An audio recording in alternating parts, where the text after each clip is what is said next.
मतलब है कि 1931 और 1934 बिहार के एग्जाम के लिए काफी इंपॉर्टेंट है। अब कैसे इंपॉर्टेंट है ध्यान दीजिएगा।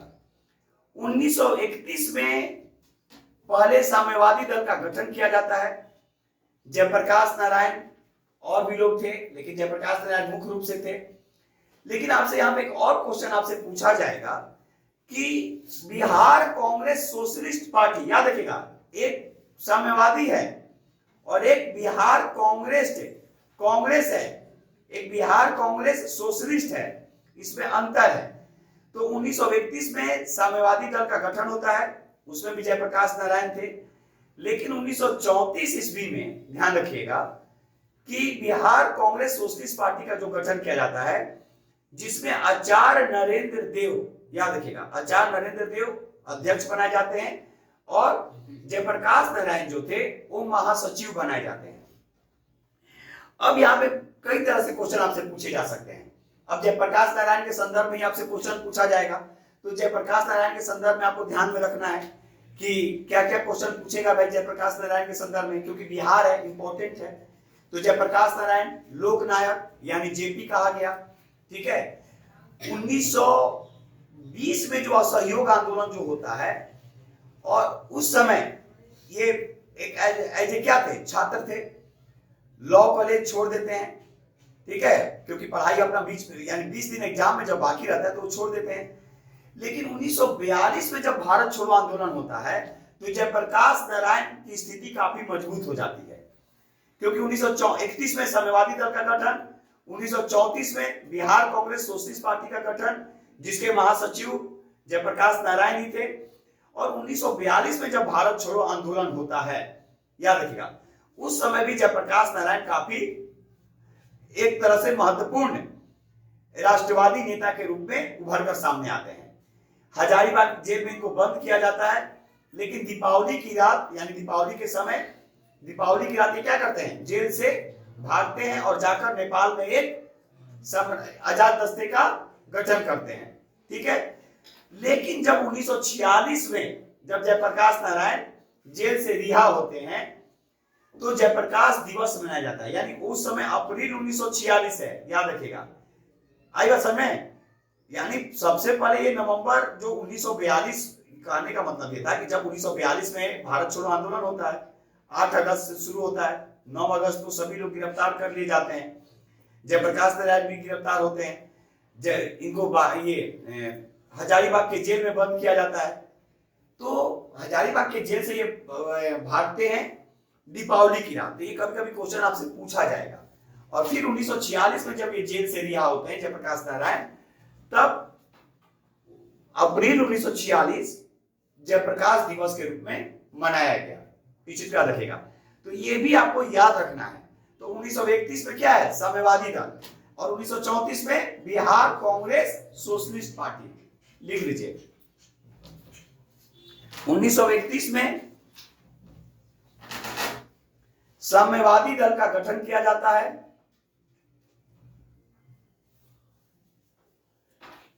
1931 में साम्यवादी दल का गठन किया जाता है। 1934 में Bihar Congress socialist party, Bihar Congress socialist party का गठन होता है,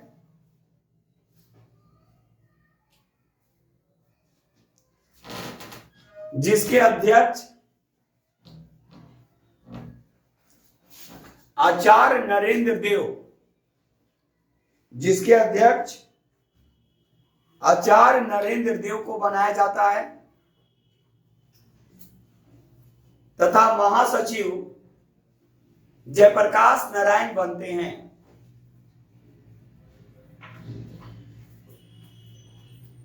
अब देखेंगे जयप्रकाश नारायण पे हम कई बार क्वेश्चन बोले हैं और आना तय है, याद रखेगा।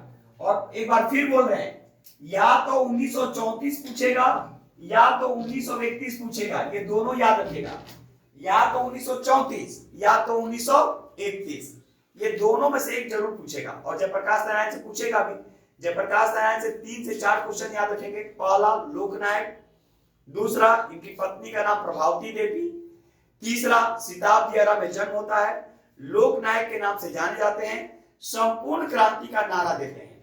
याद रखिएगा 5 जून 1974 संपूर्ण क्रांति का नारा जयप्रकाश नारायण के द्वारा दिया जाता है। तो इस तरह से आपसे क्वेश्चन पूछे जाएंगे। एक बार फिर से हम रिपीट कर रहे हैं, उसको ध्यान से सुनिएगा आप लोग, ठीक है। 34 तक हम अभी पढ़ा है, 1934 तक। तो एक बार फिर से हम रिपीट कर रहे हैं, इसको तुम अपने आराम से सुनिएगा। 1885 से लेकर 1934 तक अभी हम रिपीट करेंगे, उसको आराम से सुनेंगे आप लोग, देखेंगे, ध्यान से सुनिएगा। 1885 ईस्वी में, ठीक है, आईएनसी की एस्टेब्लिशमेंट की जाती है। आईएनसी यानी इंडियन नेशनल कांग्रेस। देखिए, कांग्रेस की स्थापना का जो मुख्य उद्देश्य था, एज ए सुरक्षा बल के रूप में था, सेफ्टी बल के रूप में था। उस समय भारत का वायसराय जो था लॉर्ड डफरिन था। तो कहीं ना कहीं कहा जाता है कि डफरिन को यह लगता था कि अगर एक ऐसा संगठन बने, एओह्यूम को तो था ही संस्थापक, इन लोगों को लगता था कि कम से कम इस तरह से संगठन बने ताकि इनकी सोच क्या थी ना कि जो भी लोग हैं भारत में, जैसे आगे आप पीछे पढ़ भी चुके थे मैकाले शिक्षा नीति, कि दिमाग से सिर्फ और सिर्फ ये ब्रिटिश रहे और शरीर से भारतीय रहे। तो उसी का कहीं ना कहीं एक पार्ट था आईएनसी, ठीक है। आईएनसी की स्थापना 1885 ईस्वी में एओह्यूम संस्थापक, लेकिन एओह्यूम कभी कांग्रेस का अध्यक्ष नहीं बना। याद रखिएगा, ये काफी इंपॉर्टेंट क्वेश्चन है। और 1885 से लेकर 1907 ईस्वी तक ये कांग्रेस के महामंत्री के पद पे अपना बना रहा। 1912 में एओह्यूम को कांग्रेस के पिता की संज्ञा दी गई। बांकीपुर में अधिवेशन होता है। तो आपसे क्वेश्चन जो पूछे जाने की संभावना है कि 1885 ईस्वी में जब कांग्रेस की स्थापना हुई, उस समय संस्थापक सदस्य कितने थे, यानी टोटल जो मेंबर जो थे वो कितने थे? तो वो थे 72। लेकिन अगले ही बार बढ़ जाता है, ठीक है, अगले बार 434 के आसपास हो जाता है, देख लीजिएगा आप लोग। तो आपसे क्वेश्चन पूछा जाएगा कि कांग्रेस के स्थापना के समय भारत का वायसराय, तो लॉर्ड डफरिन। याद रखिएगा, कांग्रेस की स्थापना जब हुई तो कहां हुई भाई? तो बंबई में हुई। प्रथम अध्यक्ष कौन थे? तो व्योमेश चंद्र बनर्जी। याद रखिएगा, यानी डब्ल्यूसी बनर्जी। अब एक चीज और याद रखिएगा कि जब कांग्रेस की स्थापना हुई तो इसका अधिवेशन भी शुरू होता है, ठीक है, इसका अधिवेशन शुरू होता है। तो ये अधिवेशन जो शुरू होता है वो काफी बैलेंस तरीके से शुरू होता है, ध्यान रखिएगा। पहले अधिवेशन की अध्यक्षता व्योमेश चंद्र बनर्जी करते हैं। कौन थे व्योमेश चंद्र बनर्जी? हिंदू। दूसरे नेहरूजी। नेहरूजी कौन थे? पारसी। याद रखिएगा, ये पारसी, ये हिंदू।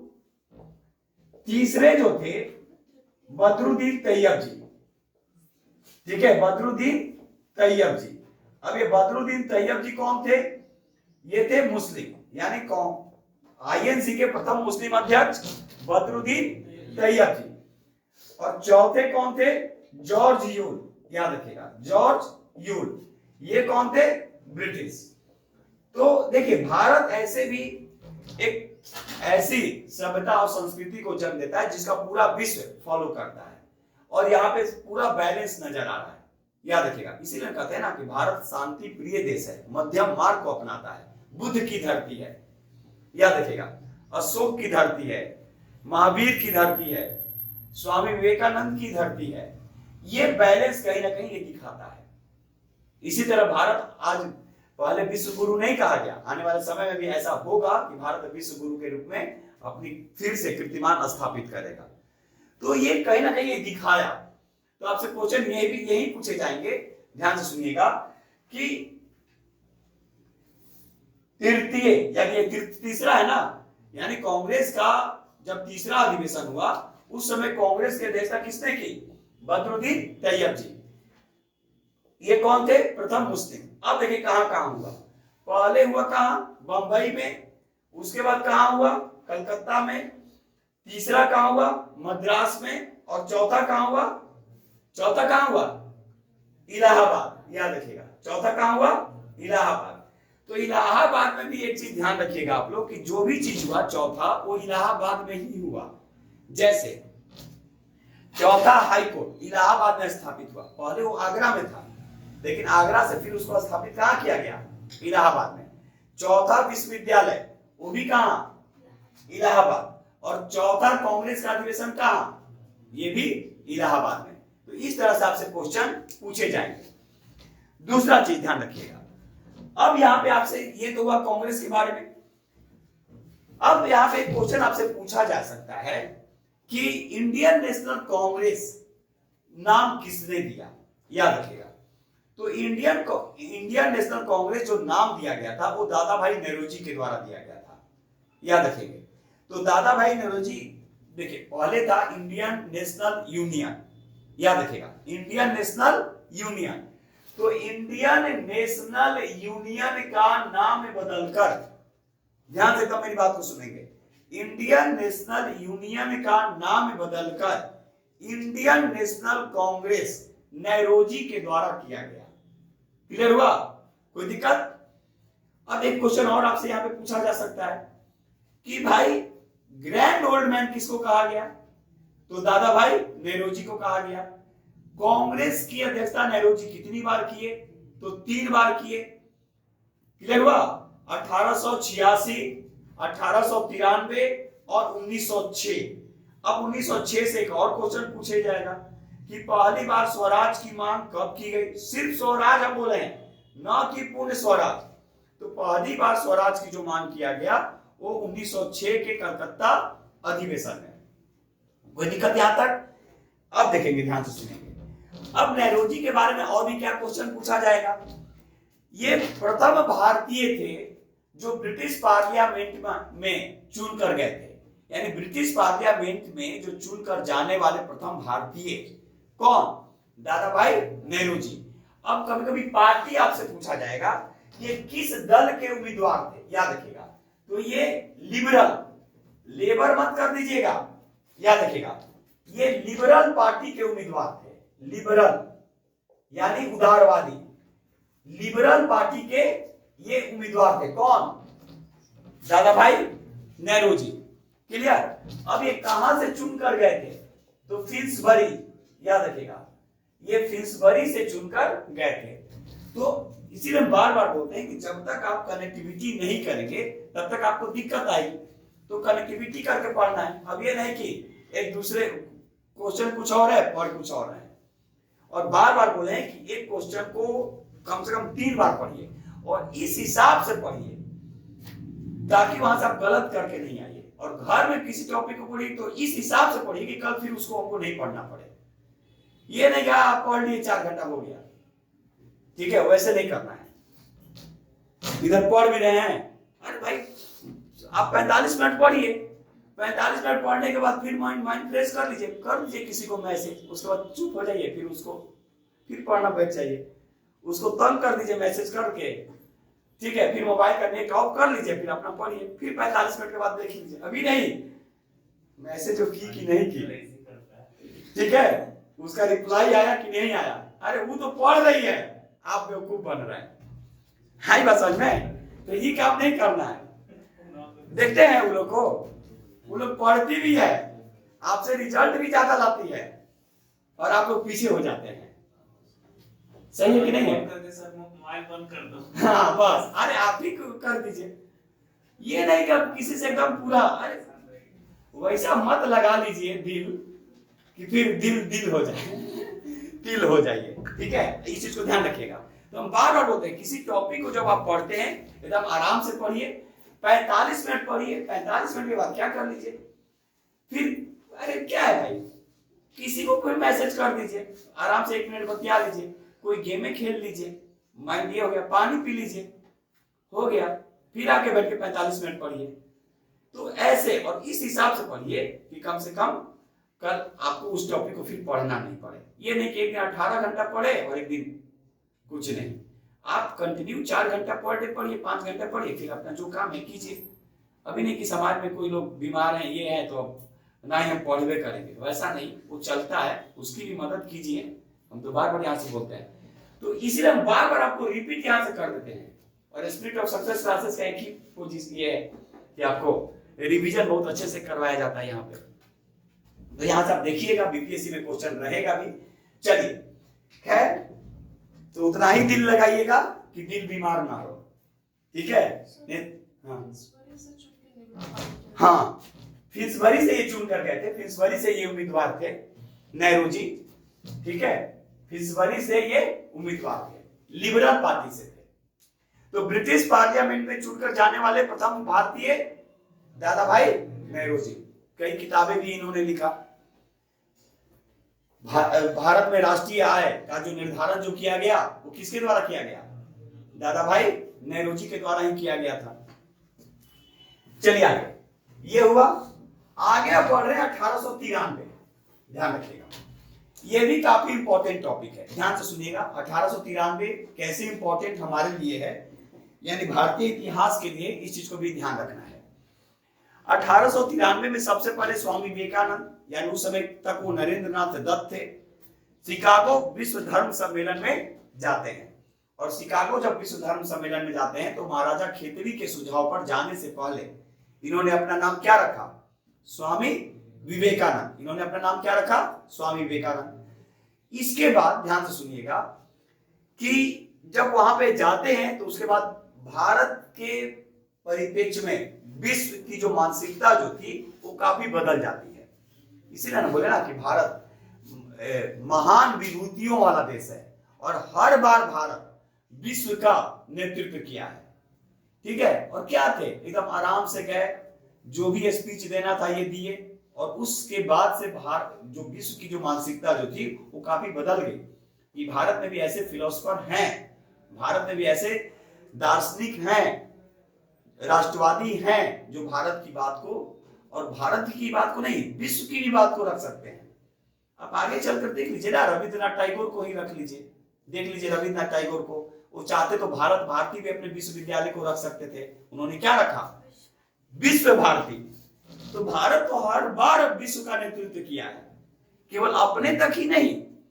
गीतांजलि के लिए उनको नोबेल पुरस्कार दिया गया 1913 में साहित्य के लिए, यानी उन्होंने पूरा का पूरा एक अंजलि में ही पूरे विश्व को समाहित कर दिया। कौन? आर.एन. टैगोर। तो उसी समय 1893 में देख लीजिए कि स्वामी विवेकानंद शिकागो धर्म सम्मेलन जाते हैं। 1893 में ही अरबिंदो घोष के द्वारा एक लेखमाला लिखी जाती है जिसका नाम था न्यू लैंड फॉर ओल्ड। याद रखिए, काफी इंपॉर्टेंट क्वेश्चन है। New land for old, new land for old. कहां है जी बच्चा? क्लास में है ना? आप ही को बोल रहे हैं, क्लास में है ना? कल कहां गए थे? Eco Park? हाँ? नहीं ना? हाँ,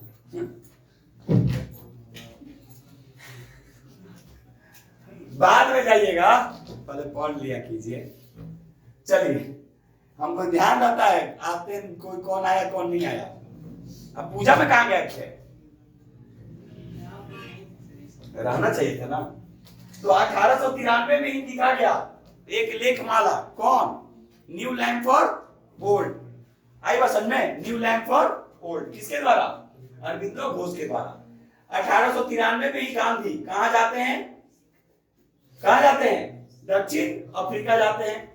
मात्र 1 साल के लिए जाते हैं। ध्यान से सुनिएगा, बेसिकली ये गांधी 21 साल ही रहते हैं। अब लोग कहता है 22 साल, हम भी 22 साल बोलेंगे, लेकिन शुरू में वो कितने साल के लिए गए? 1 साल। वापस जब आने लगे तो फिर इनको कुछ काम तो था नहीं, देखे कि अब तो बेरोजगार हो जाएंगे, यहां आते तो करते क्या? बैरिस्ट्री की पढ़ाई किए थे, लेकिन यहां आने के बाद नहीं इनको हुआ, तब ना वो गए कहां? जाकर दक्षिण अफ्रीका। तो इनको लगने लगा कि अब क्या करेंगे, तो फिर कुछ लोग बोला कि अब 2-3 महीना रह जाइए। 2-3 महीना जो रहे वही इनके जीवन में बदलाव ला दिया, याद रखिएगा। और सबसे पहले सत्याग्रह की शुरुआत उन्होंने दक्षिण अफ्रीका से ही किया। तो 1893 में लिए जाते हैं और फिर 1915 में वापस आते हैं। तो ये टोटल 22 साल हुआ। लेकिन बेसिकली अगर हम लोग बेसिक तरीके से अगर देखा जाए, एक मतलब एक आधार जो होता है गांधी का वो एक साल के लिए, फिर 2-3 महीने के लिए रुकते हैं और वही 2-3 महीना फिर आगे 21 साल में कन्वर्ट हो जाता है। ठीक है, इस चीज को ध्यान रखिएगा। और जब 1915 में गांधी वापस आते हैं तो भारत की राजनीति का अलग ही प्रारूप तैयार हो जाता है। और जिस दिन ये आए फिर उसी में हम लोग एनआरआई डे मनाते हैं, सबको मालूम है। इस बार कहां हुआ एनआरआई? हाँ, इंदौर। ठीक है, कब मनाते हैं? 9 जनवरी, ये याद रखिएगा। एनआरआई डे जो मनाते हैं 9 जनवरी। अब क्या होता है, 1893 एनी बेसेंट भारत आती हैं और ये भारत की ही रहकर हो जाती हैं, याद रखिएगा। अब यहाँ पे एनी बेसेंट से भी आपसे कई क्वेश्चन पूछे जाएंगे कि 1893 में एनी बेसेंट भारत आती हैं। उसके बाद आप लोगों को खुद मालूम होगा, ये कई किताबें लिखी, ये मैं सशरीर भारतीय हूं और भारत की ही रहूंगी, एनी बेसेंट के द्वारा। 1917 में भारत ने भी इनको उस जगह स्थान दिया। क्या कारण है? 1916 में ये होम रूलिंग की स्थापना करती हैं, भारतीय राजनीति में इनका योगदान काफी बढ़ जाता है। तो 1917 में कांग्रेस की पहली महिला अध्यक्ष बनाई जाती है। अगर भारतीय देगा तो सरोजिनी नायडू, हम बार बार बोले हैं। लेकिन अगर आपसे पूछा जाएगा कि एनी बेसेंट, ठीक है, कांग्रेस की अध्यक्ष कब बनी, तो ये 1917। इसमें मेरा वीडियो भी आप लोग देख लीजिएगा एनी बेसेंट पे। तो ये चीज आपसे क्वेश्चन पूछे जाने की संभावना है। लेकिन आती कब है? 1893। याद रखिए, 1893 में ये भारत आती है। तो 1893 अपने आप में काफी इंपॉर्टेंट है। अब 1893 एक और चीज के लिए इंपॉर्टेंट है जो काफी महत्वपूर्ण है, गणेश उत्सव। याद रखिएगा, गणेश उत्सव 1893 और शिवाजी महोत्सव 1895 तिलक के द्वारा। और तिलक हम कई बार आप लोग को पढ़ा भी चुके हैं। तिलक अपने आप में एक कह सकते हैं कि काफी बड़ा टॉपिक है, क्योंकि कांग्रेस को कभी अध्यक्ष नहीं बने, लेकिन कांग्रेस पे जितनी उनकी पकड़ जो तिलक की जो थी, शायद किसी नेता की होगी, क्योंकि बिना अध्यक्ष रहते हुए गांधी कह सकते हैं तो गांधी अध्यक्ष रहे भी, सक्रिय सदस्यों में से थे, लेकिन तिलक कभी कांग्रेस के अध्यक्ष नहीं रहे। और इन्होंने 1893 में गणेश उत्सव और फिर 1895 में शिवाजी महोत्सव की इन्होंने शुरुआत किया। जब तिलक की बात आई तो इनकी 2 पत्रिका भी याद रखिएगा, समाचार पत्र, केसरी और मराठा। क्लियर हुआ? तो एक एक टॉपिक को इसलिए बार बोल रहे हैं कि विस्तार से हम आपको बताते जा रहे हैं और यहां से क्वेश्चन रहेगा। चलिए, यहां तक किसी को दिक्कत नहीं ना? क्योंकि आप लोग बोले कि एक बार इसको करा दिया जाए, तो हम इसीलिए हम इसको कर रहे हैं। और कोशिश रहेगी कि देख रहे हैं, अगर YouTube पे अगर अपलोड हो जाएगा तो इसको एक लेक्चर को डाल देंगे, अपलोड करवा देंगे। आगे देखेंगे। अब हम लोग 1905 पे प्रवेश करते हैं, सीधे अब यहां से 1905 में चलते हैं। 1905 भारतीय इतिहास के लिए आप देख सकते हैं कि बहुत ही अलग तरीके से उसको देखा गया। तब तक लॉर्ड कर्जन भारत में शासन कर रहा था। 1899 में लॉर्ड कर्जन आता है। 1899 से 1905 तक वो भारत का वायसराय रहता है और उसका एक ही उद्देश्य था कि बंगाल को किसी तरह से विभाजित कर दिया जाए। याद रखिएगा, और बंगाल को विभाजन का उद्देश्य ही था कि राजनीतिक रूप से, ठीक है, क्योंकि एक तो बहाना था कि विकास नहीं हो पा रहा है, एक बहाना था कि हम विकास की दृष्टि से हम वो काम करने जा रहे हैं, बहुत बड़ा बंगाल है, लेकिन उनका मुख्य उद्देश्य क्या था? फूट डालो और शासन करो। तो 1905 में बंगाल का विभाजन होता है। उस समय भारत का वायसराय लॉर्ड कर्जन था। देखिए, एक क्वेश्चन और आपसे पूछा जा सकता है कि आयोगों का शासनकाल किसको कहा गया? तो ये लॉर्ड कर्जन को ही कहा गया। अब इसका कारण क्या है, ध्यान से सुनिएगा कि आयोगों का शासनकाल इसलिए कहा गया। आप खुद देखिए, सिंचाई आयोग, पुलिस आयोग, विश्वविद्यालय आयोग, विश्वविद्यालय अधिनियम, अकाल आयोग और पुरातत्व विभाग, ये सभी चीजों की जो स्थापना जो की गई वो किसके द्वारा की गई? ये कर्जन के द्वारा। यानी एक बार फिर से सुनेंगे, सिंचाई आयोग, ठीक है, सिंचाई आयोग, पुलिस आयोग, विश्वविद्यालय आयोग, विश्वविद्यालय अधिनियम, अकाल आयोग और पुरातत्व विभाग की जो स्थापना जो की गई वो किसके द्वारा की गई? वो लॉर्ड कर्जन के द्वारा ही किया गया। इसीलिए लॉर्ड कर्जन के शासनकाल को आयोगों का शासनकाल कहा जाता है। इस चीज को ध्यान रखिएगा। अब आगे हम बढ़ रहे हैं। अब देखिए, जैसे ही बंगाल का विभाजन होता है तो बंगाल विभाजन का मुख्य उद्देश्य इन लोगों का क्या था कि राजनीतिक हस्तक्षेप हमारा बढ़ जाए, हिंदू और मुसलमानों के बीच फूट डालेंगे और शासन करेंगे। यानी आप खुद सोचिए कि जब तक ये लोग फूट, आप सिंपल से सोचिए, शक के कारण ही ना विभाजन हुआ। तो इसलिए हम बार बार बोलते हैं कि शक का इलाज कुछ भी नहीं है। तो जीवन में शक मत कीजिएगा कि वो किससे बतिया रही है, कि वो किससे बतिया रहा है। भाई ऑनलाइन है तो इसका मतलब थोड़ा है कि वो 4 गो से बतिया रही है और 4 गो से बतिया रहा है। हाँ, अब लगातार अब 6-6 घंटा बतिया रहा है, तब तो भाई कुछ बातें अलग है। ठीक है, आपके मैसेज को कह रही है कि 2 मिनट बाद फिर देख रहे हैं 2 घंटा फिर ऑनलाइन है, तो वो अलग चीज है। तो वो शक नहीं, वो रियलिटी हो जाती है। लेकिन यहाँ पे क्या हुआ, शक हो गया। ठीक है, हिंदू और मुसलमानों के बीच क्या कर रहे हैं, प्रैक्टिकल है, हुआ है कि चलिए थ्योरी तक ही रहने दीजिए, ध्यान से सुनिएगा। तो अब शक डाल दिया गया था और शक का इलाज कुछ भी नहीं है। और 1905 में बंगाल को विभाजित कर दिया गया। ठीक है, बंगाल जैसे ही विभाजित होता है तो इसमें 3 डेट आप याद रखिएगा। ठीक है, कम 20 जुलाई, ठीक है, 7 अगस्त और 16 अक्टूबर, ये 3 डेट आप लोग याद रखिएगा। बंगाल विभाजन के विरोध में स्वदेशी आंदोलन होता है। और यहाँ पे आपसे क्वेश्चन इस बार पूछ रहा है क्वेश्चन कि स्वदेशी आंदोलन में शीर्षक गीत क्या था, तो वंदे मातरम, याद रखिएगा। और यही वंदे मातरम आंध्र प्रदेश के डेल्टाई क्षेत्र में, ठीक है, जो स्वदेशी आंदोलन जो हुआ वो वंदे मातरम के नाम से जाना गया। ये काफी इंपॉर्टेंट क्वेश्चन, आपसे क्वेश्चन पूछा जाएगा कि आंध्र प्रदेश के डेल्टाई क्षेत्र में, याद रखिएगा, जो स्वदेशी आंदोलन जो हुआ था वो किस नाम से जाना गया। तो आंध्र प्रदेश का डेल्टाई क्षेत्र, याद रखिएगा, आंध्र प्रदेश का डेल्टाई क्षेत्र में स्वदेशी आंदोलन जो हुआ था वो वंदे मातरम के नाम से जाना गया। क्लियर हुआ? नेक्स्ट, अब ध्यान से सुनेंगे। अब स्वदेशी आंदोलन का शीर्षक गीत आपको बता दिए वंदे मातरम। अब यहाँ पे आपसे क्वेश्चन ये भी पूछा जा सकता है कि वंदे मातरम पहली बार कब गाया गया। तो ये गाया गया 1896 के कलकत्ता अधिवेशन, याद रखिएगा। एक बहुत बड़ा कॉम्बिनेशन है यहाँ पे, याद रखिएगा। हम इसलिए बार बार बोलते हैं कि मेरी सबसे बड़ी ताकत है पढ़ाने का कनेक्टिविटी, और हम चाहते हैं कि आपकी कनेक्टिविटी हो। याद रखिएगा, हम आपको सोचने वाला बनाना चाह रहे हैं, ये नहीं कि रटिए और ये कॉन्सेप्ट हो, सोचने वाला हो। ठीक है, ये नहीं कि पढ़ाई से भी मजाक अपने जगह है। तो कॉन्सेप्ट आपका क्लियर रहेगा तो सब कुछ हो जाएगा। तो यहाँ पे राष्ट्रगीत और राष्ट्रगान में एक कॉम्बिनेशन है, याद रखिएगा। दोनों कलकत्ता अधिवेशन में ही गाया गया। एक राष्ट्रगीत कब गाया गया, 1896। अब कैसे, अब देखिए, हम लोग पहले स्वदेशी आंदोलन अभी बताया आपको। अब स्वदेशी आंदोलन का शीर्षक गीत क्या है, वंदे मातरम। अब वंदे मातरम जैसे आया आपके दिमाग में हो जाना चाहिए कि कितने सेकंड में गाते हैं, पहली बार कब गाया गया, उसकी अध्यक्षता किसने की और कब गाया गया। तो 1896 में गाया गया। उस समय कलकत्ता में अधिवेशन हुआ और रहीमतुल्लाह सयानी इसकी अध्यक्षता कर रहे थे। क्लियर हुआ?